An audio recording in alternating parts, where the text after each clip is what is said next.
Hello, hello, hello, everybody. How's everybody doing?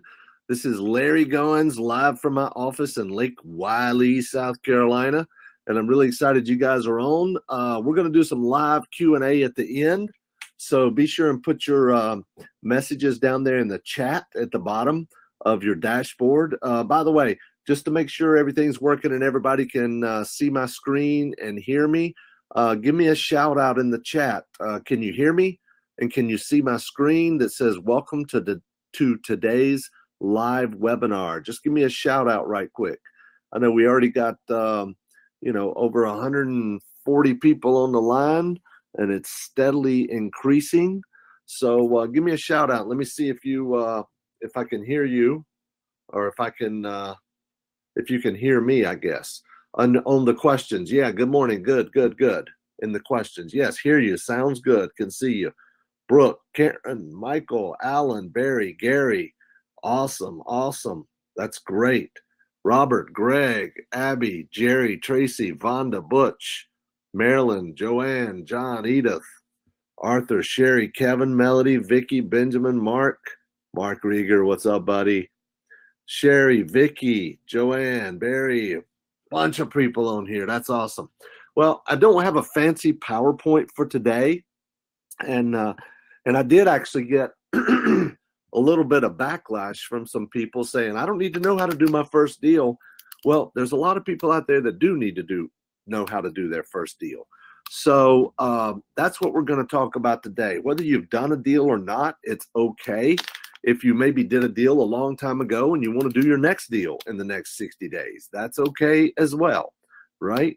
So that's what we're going to talk about. It's not going to be a really, really long webinar because I want to get straight to the point and give you guys some really good content and information and show you step by step everything you need to do to be able to do your first or next deal in the next 60 days or less, okay?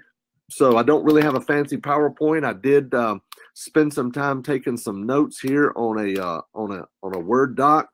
So I'm just going to kind of jump right in. And as you guys get any questions or anything, please feel free to type in your questions, and I'll get to those at the end. Okay, so we'll make sure that everybody gets their questions answered. Okay, all right, guys. Here we go. Let's see. What we're going to talk about today primarily is wholesaling, okay?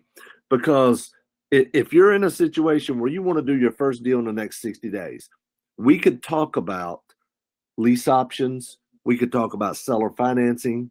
We could talk about fix and flips. But if you really want to do your first deal in the next 60 days or less, and you want to put cash money in your pocket, not buy a property and get financing and put a lease option tenant or a seller finance tenant in it and then have to sell the note to cash out. What I'm talking about is buying and selling a property and getting paid the shortest period of time possible, okay? So we're going to talk about real estate day trading, wholesaling. That is the way that most people actually get started in real estate. So the first thing you got to do is pick a market. Now, why are we talking about picking a market?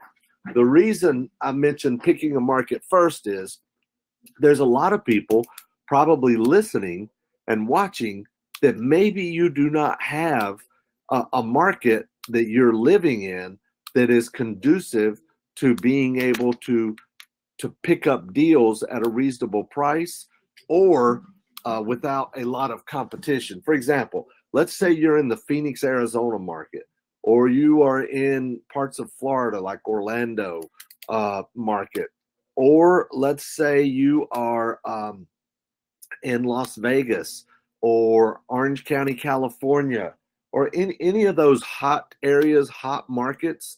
If you're in any of those, yeah, Brooks in Vegas, there you go. So if you're in any of those hot markets, you can still do deals, Brooke. You can still do deals, but the problem is you have more competition, okay? So what I want to share with you guys today is how to do day trading, real estate day trading, wholesaling deals but where you can also do virtual wholesaling if you want to. Yeah, here's Greg in Los Angeles, Todd's in Raleigh, Utah, Salt Lake City, Allen's in Salt Lake City. Yeah, good. Just give me a shout out and let me know where you are, because there's some areas out there that you guys are in hot markets with a lot of competition, right? And I'm a firm believer in going for the low-hanging fruit. Jacksonville, Florida, Allen, Fort Worth, Texas, Maryland. Barry is over in Rock Hill. Hey, you're close. Atlanta, Reno, Tracy, DC metro area is Vonda, Indianapolis, Amelia, Layton, Utah, Nick, LA, Houston, Ismail, Rogers in San Diego, Max in Dallas, Gary's in Charlotte, just a few miles from me. Joanne, PA, and then we got Colorado, Diane, Huntsville, Alabama, Richard. We got everywhere. Grand Rapids, Seattle, Rocky Mount. Greg wants to go fishing for his first deal in a well-stocked pond. That's true, man. There's some areas that are like, there's some areas that are just so saturated with investors. Let me give you guys a little hint. And the reason I'm telling you this whole thing about picking the market, and I chose this as step number one, I'm in the Charlotte area, okay? I'm in the Charlotte area, right? And it's been probably 4 years since I bought a house in Charlotte. The last house I bought in Charlotte was at Ballantyne Country Club. I wholesaled a house in Ballantyne Country Club. We paid $750 for it, $750,000, and we wholesaled it for $795,000. It was a fire damage house. It was about a $1.8 million house that had about $700,000 or $800,000 in fire damage. It was on the golf course, country club, but I only had no more than $500 put up on that deal. We made $45,000, and we had $500 put up on that deal. Anybody can raise $500, right? If you don't have $500, you could raise $500 selling stuff on Craigslist, right? Or eBay. Anyway, so I tell you this to let you know that even though I'm right here in the Charlotte MSA, Metropolitan Statistical Area, I don't buy houses in Charlotte, right? So let's talk about picking a market. So you can look up home sale prices at city-data.com. You want to look for areas with a million plus population in the MSA. That stands for Metropolitan Statistical Area. You want areas with flat appreciation. In other words, an area like Las Vegas, Los Angeles, San Diego, all those areas that are what I call growth markets, where they go up really high, really fast, and then when the market turns, they go down really fast, okay? You want to stay away from those markets. The heartland is really good. Midwest, South, Southeast is good. Low prices, that equals a good fix and flip and landlords. You want areas where there's a lot of landlords, right? That's the best kind of places and the best kind of price ranges of properties to wholesale, is the lower price stuff, okay? You want older cities. What do I mean by that? Well, think about how old, say, Pittsburgh is versus, say, Las Vegas, right? Or, say, Phoenix versus St. Louis, right? You want areas that have a lot of inventory, right? You can check inventory at realtor.com. You want a lot of investor transactions. You can use a source like ListSource to check your investor transactions, right? How much owner-occupied versus unowner-occupied. Unemployment, you can check that at bls.gov. I'm not as concerned with that. You can also check your local market and local rents and a lot of good information at zillow.com/local-info. There's a lot of good information there. And also, you want to know the percentage of renters versus the percentage of homeowners, right?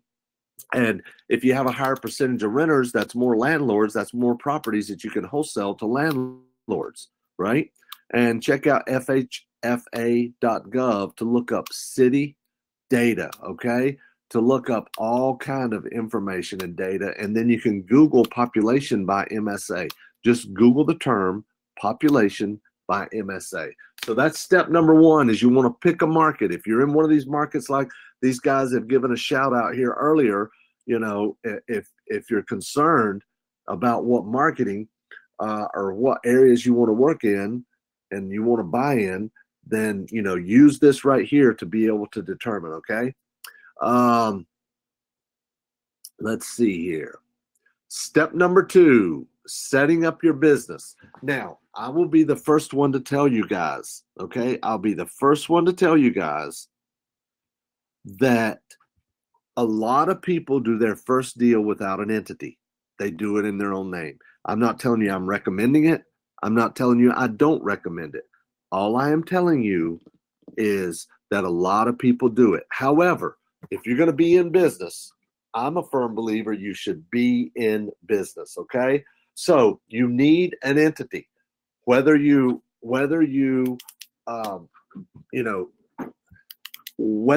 just an LLC, or you need a corporation, or you want to use trust, or you want to have an entity set up for your IRAs or your HSA, that's health savings account, or your ESA. I could have probably added in solo 401ks here as well.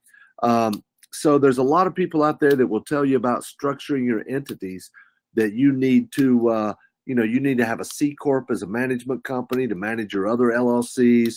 But really, quite frankly, if you're starting out and you need cash now, meaning you need to generate a $10,000 check, a $5,000 check, a $15,000 check, if that's where you are right now, and you just need to start generating some cash, then you only need one entity, right? You need an LLC, but you need to make sure it's taxed the correct way, because there's multiple ways you can tax your LLC. It could be taxed as a C Corp. It could be taxed as a partnership. It could be taxed as what we call a disregarded entity for tax purposes, right? So you want to make sure you do the right thing. And fortunately, our students have access to our, we have people in place that work with our students and are able to guide them down the right path and show them what they need based on what they're doing right now. You can always grow and add more entities, right? If you need to, if you need to start buying and holding in addition to buying and selling, you need to keep those two entities separate, right? And then if you're going to start buying and holding, it may be time for a management company, right? And that would be a C Corp. And the reason you want to add a C Corp in there is because of some tax benefits at the first lower level of the amount of income that you bring in. So step number two, setting up your business. I can help you with that. You don't have to have an entity to do your first deal, but I want to put this in here because you never know what can happen. Step number three, marketing to generate motivated seller leads. Guys, here is the most absolute important thing, right? This is the absolute most important thing that you could do to generate a deal in the next 60 days, okay? So let's just kind of go down the list here. And this is not an all-inclusive list. This is the most popular, okay? Now, I put HUD here. I didn't put it at the top of the list for any reason. I just put HUD here because many of you have my HUD book. A lot of you already have my HUD course, HUD Mastery. And but we do buy a lot of HUD houses, that's for sure. But I will be the absolute first one to tell you, there's not as many HUD houses out there as there used to be. That's just the way it is. The markets change, they go up, they go down. I've got about 12 or 13 deals on the board right now in my pipeline that are under contract for us to buy and sell. And out of those 12 or 13, we have probably 6 or 7 of them are HUD, okay? But you got to remember, I go wide. I just don't go deep. In other words, I don't just focus in one small market or area. I'm buying HUD houses all of North Carolina and all of South Carolina. So I'm bidding on every HUD house in North Carolina and every HUD house in South Carolina, okay? Every HUD house in North Carolina and every HUD house in South Carolina. You could also buy on the MLS. Now, we used to buy a lot of houses on the MLS. We're not getting many houses on the MLS anymore. Why is that? That's because we're currently in a seller's market, okay? We're in a seller's market, and it's very difficult to bid against all the other people that see it on the MLS, right? So we are still getting some HUD houses. Just because we go wide, we get an MLS deal every once in a while. But where you want to focus on generating leads to be able to do deals is you want to focus on direct marketing. Let's talk about direct mail. Direct mail. First, you have postcards versus letters.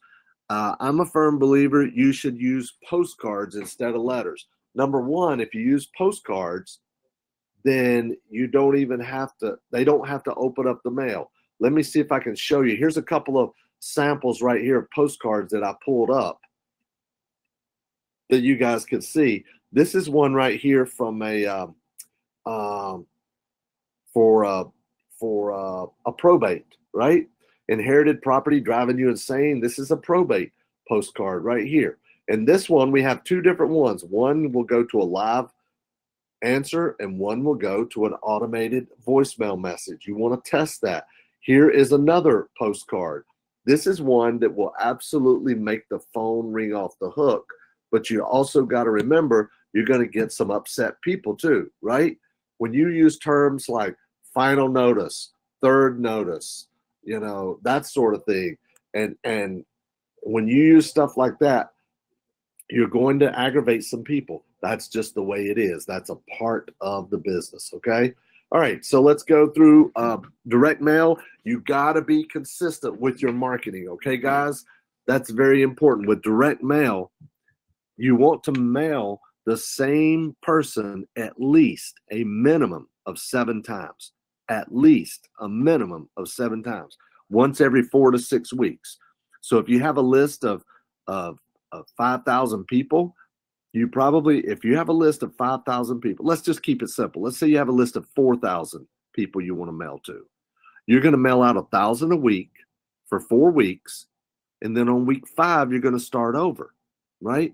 And you're going to do that for 7 or 8 weeks until you've exhausted that list, right? And then you're going to pull a new list, right? And you can use list of absentee owners. You could use list of tired landlords that have owned properties at least 10 years. You can use probate. You can use code violation list. You can use delinquent taxes. There's so much divorce. There's so many different sources of list out there. And we know the absolute best ones that you can use. There's a couple of them out there. I'll mention List Source is a good one. But there's also so many criteria that you need to know to be able to pull a list. Like, do you want a minimum amount of equity? Do you want a free and clear? Or do you want them to have a mortgage? Do you want them to have owned it 7 years or 10 years? What price range? Do you want absentee owners, or are you okay with owner occupants? All those are certain criteria that you need to know when you're pulling your list, right?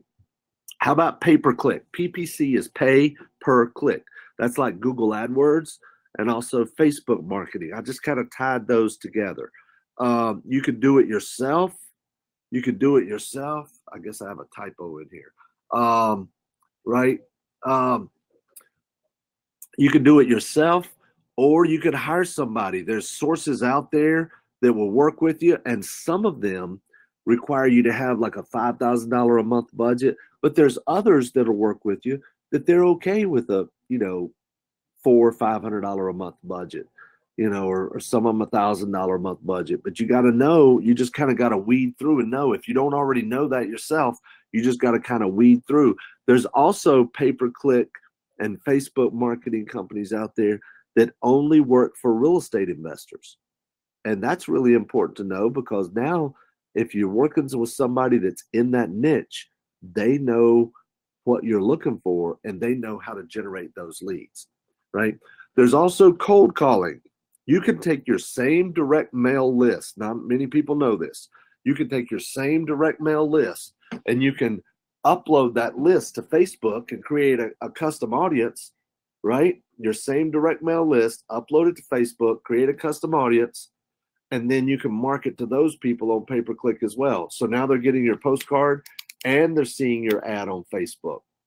And you can also take that entire list, the same direct mail list, you can have that list appended, meaning you can send it to a data company, right? And you can have them look up all the phone numbers. You're going to get about 60% roughly. And then you can cold call those same people. You can either use a predictive dialer online where you upload your list and it dials like 4 lines at a time, right? It's just an IP online internet service. You hook up a headset to your computer and you just dial away, and it's dialing 4 lines at a time. This is a great, great way to get deals. It really is. Not many people know about it. Not many people are doing it now. The next thing is door knocking. There's services out there that will door knock for you. Put your Post-it note, put your flyer, put your door hanger on, or you can just do it yourself. You can do entire neighborhoods, or you can door knock, houses where the grass is tall, looks like they need work. You can go door knock code violation. You can go door knock delinquent listings or delinquent taxes. You can door knock all kinds. You can pull your own list, or you can just go door to door. How about bandit signs, right? You can find others to put them out, or you can put them out yourself. Bandit signs is a great way to get started. There's a lot of different kind of bandit signs out there. And I'll show you some here in just a little bit. But there's a lot of different bandit signs out there and a lot of places to get them. You want to make sure you know the right places to get them, and you know the kind of signs. Like, for example, we don't put out, 18 by 24 inch signs double-sided. We buy the 12 by 18 one-sided, so we save a lot of money. You also want to make sure that the flutes are horizontal instead of vertical, so when you put them up on a pole, then the wind doesn't fold them and make them where you can't read them or can't see them. That's very important as well. And as far as marketing, you should have your own website, right? We use a website like on Carrot. Let me pull up here and see if I can find a website here. Let me show you one of my websites. This is one of my websites right here, LarryBuysHouses.com, where we generate leads. These are on Carrot websites. It's provided by Investor Carrot, right? Here's another one of our websites we use, GabbyBuysHouses.com. Notice it's a very similar site. I have changed the colors, right, to more reflect Gabby, right? Gabby used to work with us. She now lives in Las Vegas. She's a realtor out there. But anyway, this is our website right here that we use to generate leads. So let's move on here. We've got step number 4. Step number 4 is taking calls. Now, once you've got your marketing out there, it's very, very important. Once you got your marketing out there, now it's time to start taking calls. Do you want to have a live answer? In other words, if you're not working a full-time job, you're going to have to either send it to voicemail or have somebody else. You want to make sure you have the right kind of scripts, right? Now, if you're having a live answer, it's very important that you understand the best way to do it from best to worst, okay? And that's what this means, from best to worst. If you have a live answer, the absolute best person that could be answering the phone is you, okay? Is you. Now, the second best, right? The second best is an acquisitions manager, right? Your own in-house acquisitions manager. And the third would be your in-house lead manager, right? Your in-house lead manager, somebody that's taking all the calls. And the fourth best would be a virtual lead manager, maybe somebody in the Philippines. And then last would be something like a Pat Live or some other outsourced type service, okay? So you got to decide, am I going to take the calls live, or am I going to let them go to voicemail? All right, am I going to take the calls live, or am I going to take take them live, or am I going to let them go to voicemail? So that's the fourth step. You've got to know how you're going to get the leads coming in. And you also need to track them as well.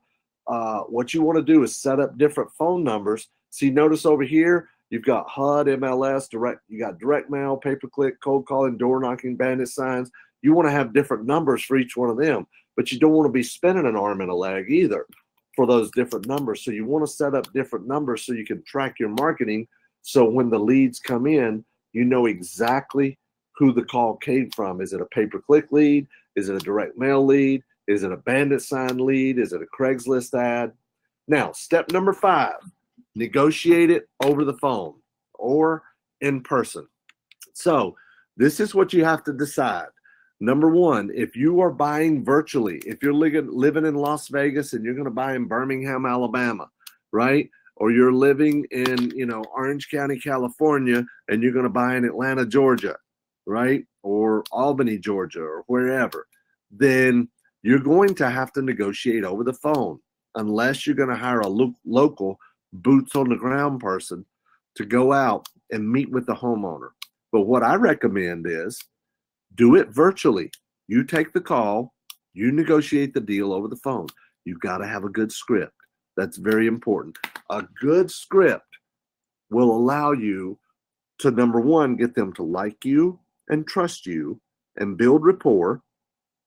And it will also help you fake it till you make it. That's very, very important. When you get the people on the phone, you want to be able to get them to like you and trust you and get your offer out on the very first phone call. Very important, okay? Get your offer out on the very first phone call, right? You're not going to get them all, but you'll get a lot of them, right? So you also need to learn how to handle objections. You need some sort of a sheet, script, or something about handling objections. What do you say when they say, that's not enough money? When they say, I can't take that. When they say, no, I can't sell or finance. When they say, I want you to come out and look at my house. I don't want to do this over the phone. I got to meet you in person. How do I know you're not a scam? You got to have objections. You got to be able to handle all those objections that come up, right? And then you also need a good follow-up system. You got to make sure when you talk to them on the phone and you're supposed to call them back next week, you need a good follow-up system, okay?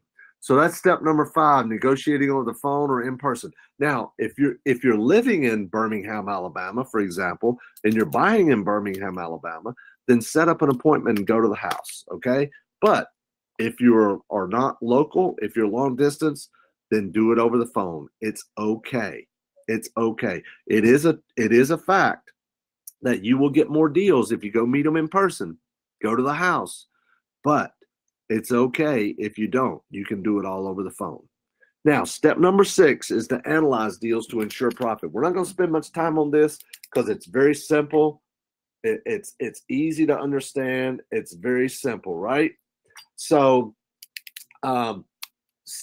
step number 1, you've got to figure the ARV. What is the after repaired value? ARV, you take that times 0.7, right? Times 0.7. And then you minus out repairs. You minus out closing cost. And then you minus what you want to make. That's very important. That's very, very important, okay? You minus out what you want to make. Some people add that for some reason, right? But you have to minus that out. And that equals your max offer. It's not your first offer. It's your max offer, okay? So once you learn to analyze the deals, now comes the contract, okay? Contract. You need a good contract to buy, and you need a good contract to sell, okay? Very important. You need a good contract to buy, and you need a good contract to sell. You also need a good assignment agreement, right? An assignment agreement that will allow you to assign the contract, and that way you can give it over to your attorney or title company. Now, once you have the deal tied up and under contract, now we're going to start our due diligence. That's step number 8 is due diligence. You're going to go through comps, right? You're going to pull comps. You can pull them on Zillow. You can pull them on RealQuest. You can drive the street online, Google Maps. Drive the street online, Google Maps. You don't have to go visit it. If you're out of town, you don't have to go visit it, but you do need to drive the street online. Look at the other houses. Is it boarded up? What year was that street view? You can always look on Google Maps and determine the year. You also want to pull rent comps. You can do that on Zillow. You can do it on Craigslist. You can, look what other houses are similar or renting for.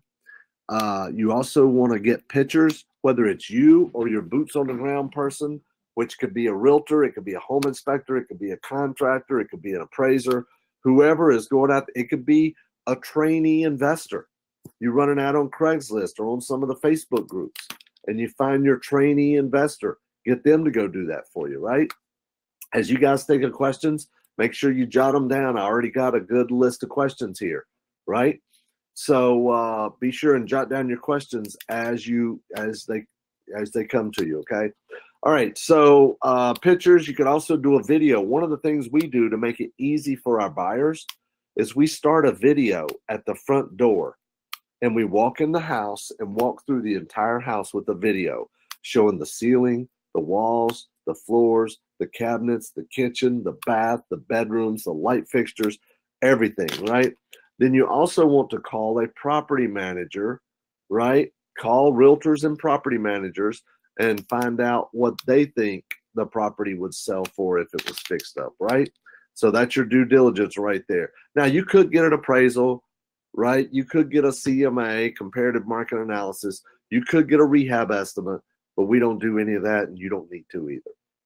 Okay, step number 9, building a motivated buyer's list. Building a motivated buyer's list. Okay. Now, I've always said it's much easier to find a house for a buyer than a buyer for a house. Much easier to find a house for a buyer than a buyer for a house. So all the time that you're doing your marketing, that you're doing your marketing, you're taking calls, you're negotiating deals, all that stuff, you still want to be building your buyer's list, right? So go to RIA groups, add people to your buyer's list, go to meetup groups, and blind Craigslist ads. In other words, you'll post a property on Craigslist with a picture that says a handyman special, fixer-upper, cheap cash with all the details at a good price, a similar type property you would be selling at a similar price. And then when they call you, just say, I'm sorry, this property is not available anymore. Let me get your information. I'll put you on my buyer's list. What are you looking for? Are you looking for a property to fix and flip? Are you looking for one to rent out? Are you looking for something to move into? Are you a cash buyer? Because we only work with cash buyers because our properties go very, very fast, right? So you could also direct mail out to recent absentee owners. What is a recent absentee owner? It's somebody who has bought a rental property in the past year. If they bought a rental property in the area in the past year, they bought it, but they don't live in it, chances are they would want another one as well. So you could direct mail them as well, okay? So that's step number 9, building your motivated buyer's list. Step number 10, get it sold, right? You want to mail out to your buyer's list. You want to email them. You want to text your buyer's list. Texting is very important now. It's 100% open rate text messages because they pop up on people's phones. So you need to sign up with a service that will allow you to do that. And there's a lot of services out there. Some of them are very expensive, but some of them are very, very, very reasonable, especially when you're first starting out and you don't have a big list. You can do it for pennies, okay? And you also want to send them an RVM. What is RVM? You won't hear many people talking about this, but RVM is ringless voicemail, okay? Where you can record a voicemail message, something like this. Hey, it's Larry. I just got a brand new property under contract and I wanted to tell you about it. Hey, hit me back at this number as soon as you get this message and let's talk about it. I know you're looking for a deal at a deep, deep discount and this is it. Give me a call, right? That's an RVM. And then it goes out to your whole buyer's list. It sounds personable or personal. It sounds one-off. Like it doesn't sound like a mass broadcast. Their phone didn't even ring. but they get a notification that they got a voicemail. Okay. So, and it's also, there's some services out there that's very, very inexpensive as well. Okay. So, next is bandit signs. We use a lot of different kind of bandit signs to sell these properties. I'm going to show you a few of them right now here. Let's see, yard sign samples. I want to show you some of these. Let's look at this. Here's some yard sign. If you're going to lease to own, now that's not a sample you're going to use. Look, here's I buy houses. I'm going to show you samples of signs for buying and selling, right? Stop foreclosure. Ugly, nice, old, new. Sell your house in 6.5 days, guaranteed. This is a sign we use to sell our properties right here. Handyman special. Number of bedrooms, number of baths. Look, it says worth, right? It says worth, and then it says asking. But ours, actually, we've changed ours recently. It still says worth, but below that, instead of saying asking, it says cash price, right? It says cash price. Here's our Gabby Buys Houses sign. Here's our owner financing, our I Buy Houses, quick closing, owner finance, I Buy Houses, we buy houses for cash. This is another one of ours here, another one of them.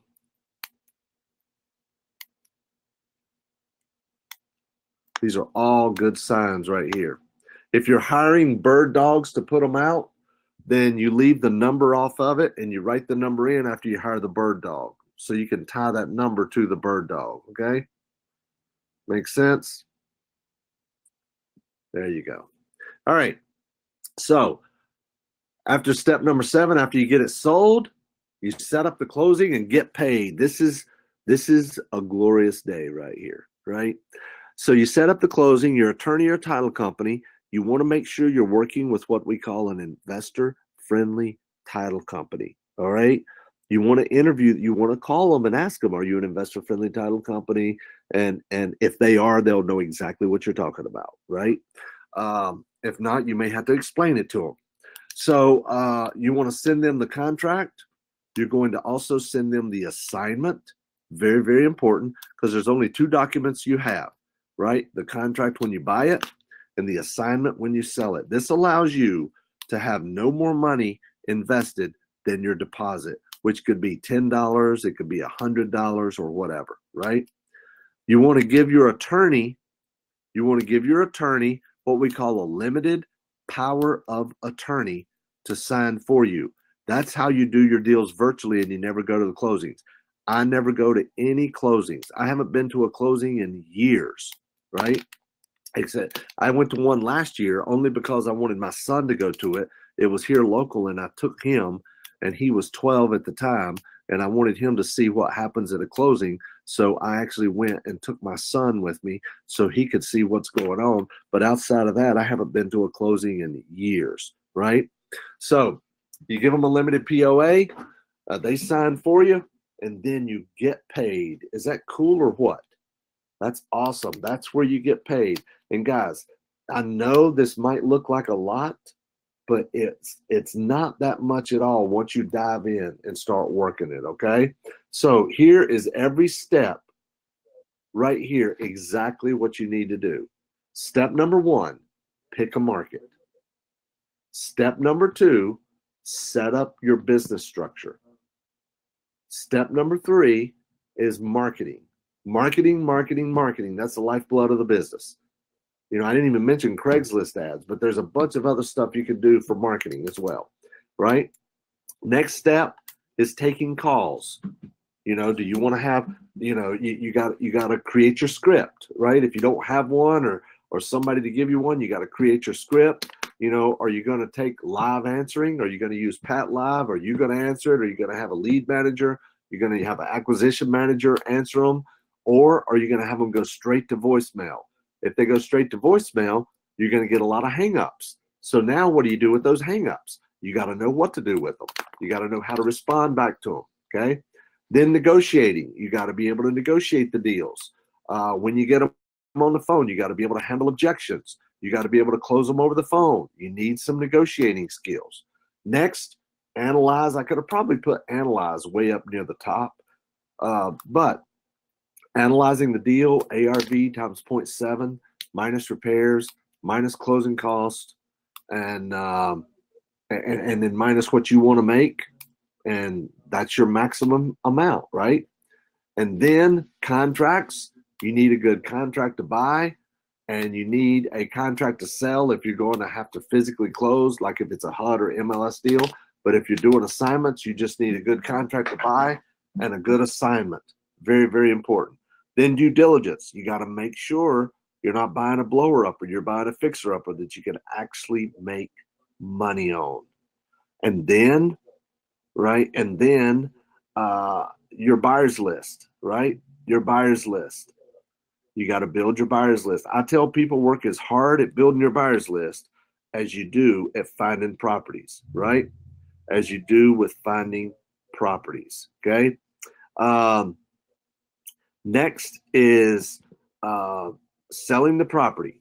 This is the most fun part. When you've got the right deal and you have it tied up at the right price, selling that deal is not going to be a problem, right? You're going to market it to your buyer's list with email, text messages, and ringless voicemail and bandit signs, right? You could even do direct mail to the landlords in the area and tell them you have another property available.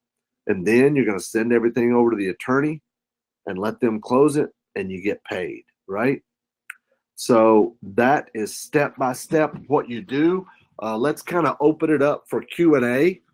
And if you guys have any questions, I've already got some questions here that have come in so far. Let me see here.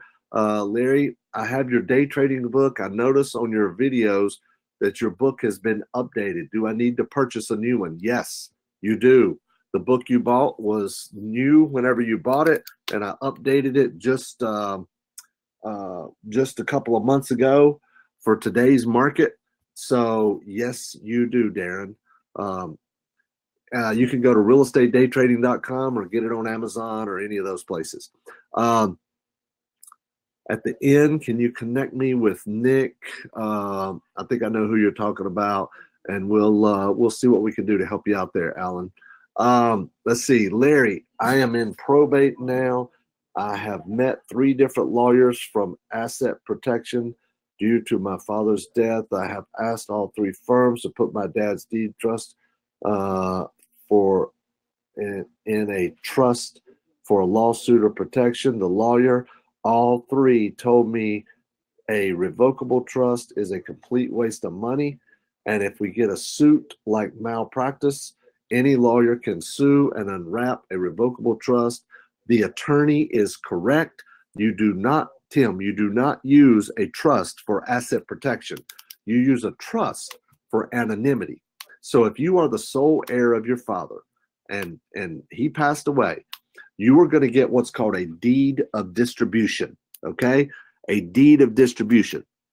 Once you get that deed of distribution, you can then deed the property into a trust, and then you change the beneficial interest from you to an LLC. Now it will protect you from anonymity, and lawsuit protection or asset protection, right? So I hope that helped. Can you send us the notes after the meeting? I don't really have any notes. It is what it is right here, what you see on the screen. Sorry, Brent. Do RVMs work with both cell phones and landlines? Typically, a ringless voicemail is going to work with a cell phone, okay? When doing due diligence, what are the top 3 yes or no property requirements? Wow, that's a good question. When doing due diligence, the top 3, probably, you got to pull comps, you got to pull rent comps, and you got to know the condition. That's really the biggest thing right there. How to buy HUDs using other people's money. If you have the HUD mastery course, Haven, it has all that in there, how to fund your HUD deal. Larry, where do you buy your signs? Are there examples you showed, all designs you made? Some of them I made, some of them I didn't, some of them other people sent me, some of them are online. I use several different places to get my signs, such as banditsigns.com and dirtcheapsigns.com. How to pick a good market. We went over that. That was step one, Kelly. You must have came in a little late. How much? How much is what? I'm not sure what that means, Todd. Because if you ask a previous question and then you follow up with another one, as soon as I answer it, I delete it so I don't see it anymore. So I have no idea what your previous question was without going back and looking at it or whatever. Do I need to have 2 transactions for buying and selling? How long is the holding period usually?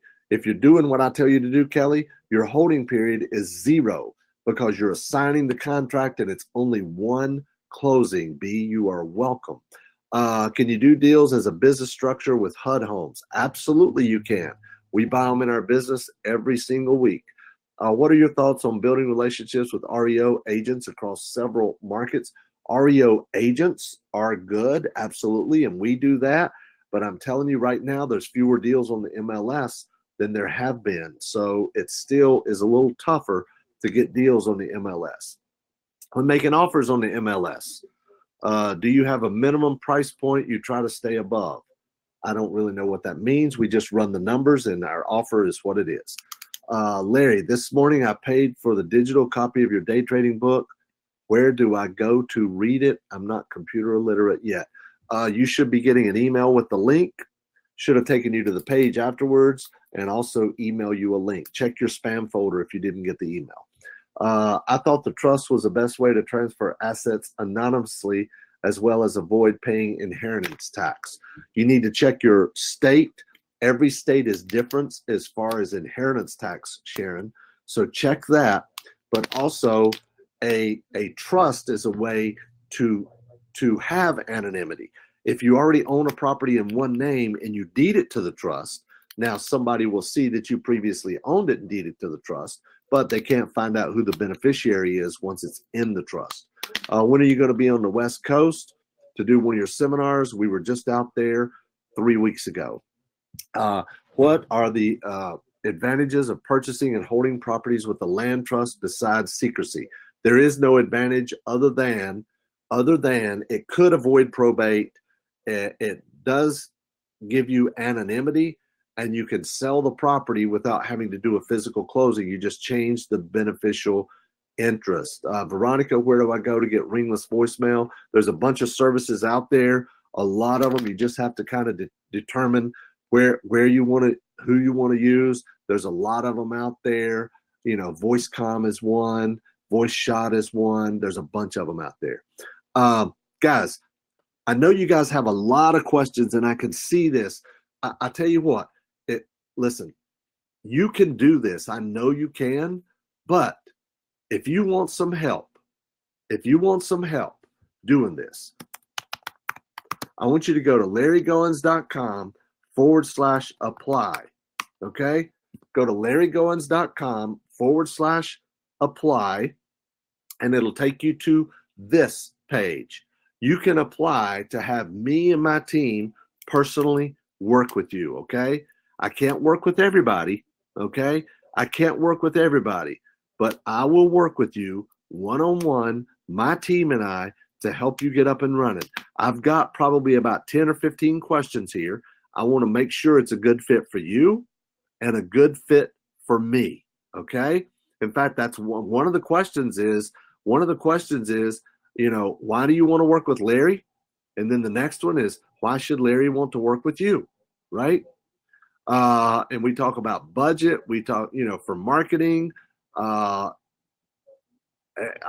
just a lot of different questions because I want to make sure it's a good fit for both of us. It's not for everybody. So go to larrygoins.com/apply, right? larrygoins.com/apply, and you can apply to have me work with you personally one-on-one. Let's do a few more questions and then we're going to go. What do you need to know to make an offer during the initial call from a seller before doing your due diligence? You only need to know 2 things, the ARV and the amount of repairs. When will you come back to Washington, Virginia, Maryland area? I'm going to be in Connecticut at the end of this month, I'm going to be in Connecticut in July, in Hartford, Connecticut in July. You can go to larrygoinslive.com to see the schedule. And where did you make your website? We use OnCarrot websites. Go to oncarrot.com. oncarrot.com. Guys, I really, really appreciate you guys being on here. Here's those 11 steps again. I really appreciate it. If you want me to work with you, you're going to have access to everything I talked about. For example, there's a ton of forms and documents and everything that I can get you access to. Our scripts, our voicemail scripts, our lead manager, buyer, seller scripts, our list source mailing list criteria, our one-page offer, our private money scripts, everything you're going to have. And that's just a small sampling of all the different things that you get. So thank you, Greg. I appreciate it. Appreciate the compliments. Thanks for being on. And so guys, there you go. No excuses. Get her done, Mark. Get her done. That's awesome. Thanks for being on, buddy. So guys, listen, if you want me to help you, if you want me to give you all the tools, everything you need to get going, everything you need to get started, go to LarryGoins.com/apply. That's LarryGoins.com/apply. I can't guarantee you I can work with you. I can't guarantee you it's a good fit. It may or may not be a good fit. But if you're interested in working with me with my Inner Circle Apprentice Partner Program, and yes, we're going to partner on a few deals. We're going to work personally with you. We're going to select a few people that will help to start or scale your business, right? And like I mentioned, I can't work with everybody, right? I'm looking for somebody who's willing to take massive action and get massive results. Thanks, Alan. I appreciate it. Thanks, John.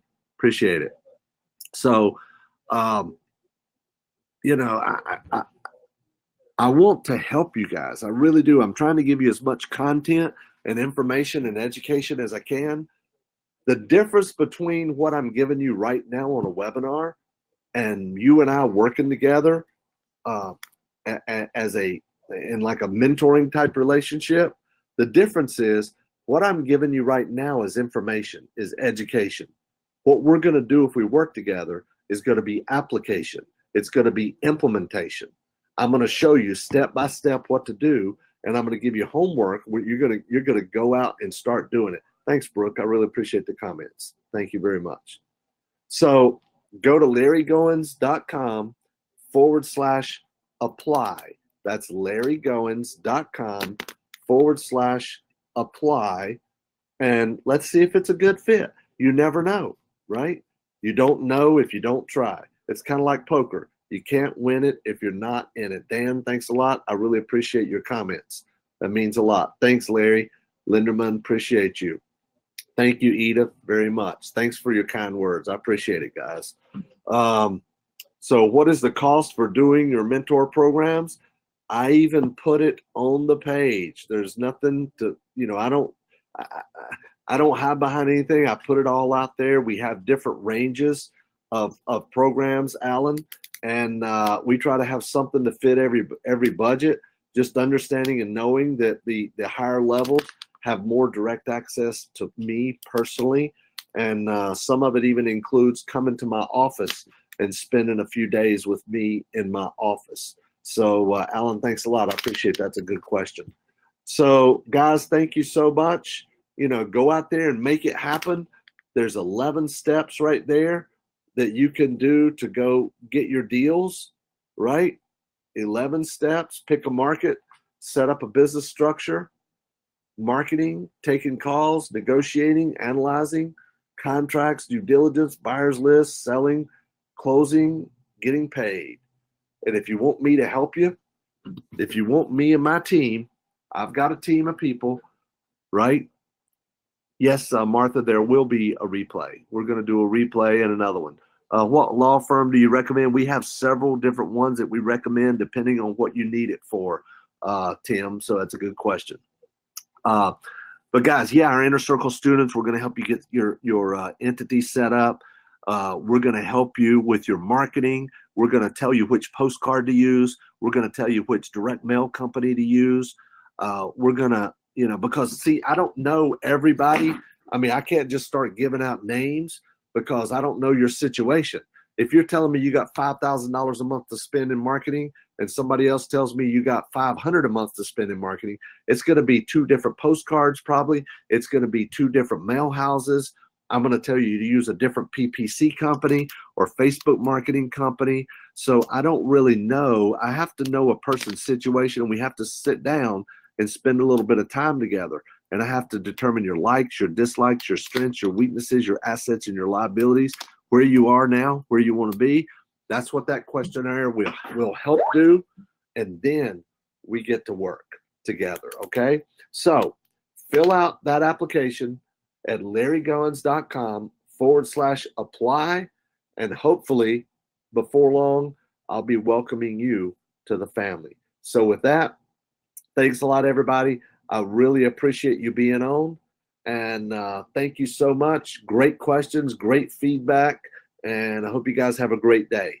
So thanks a lot, everybody. Have a good day. Talk to you later.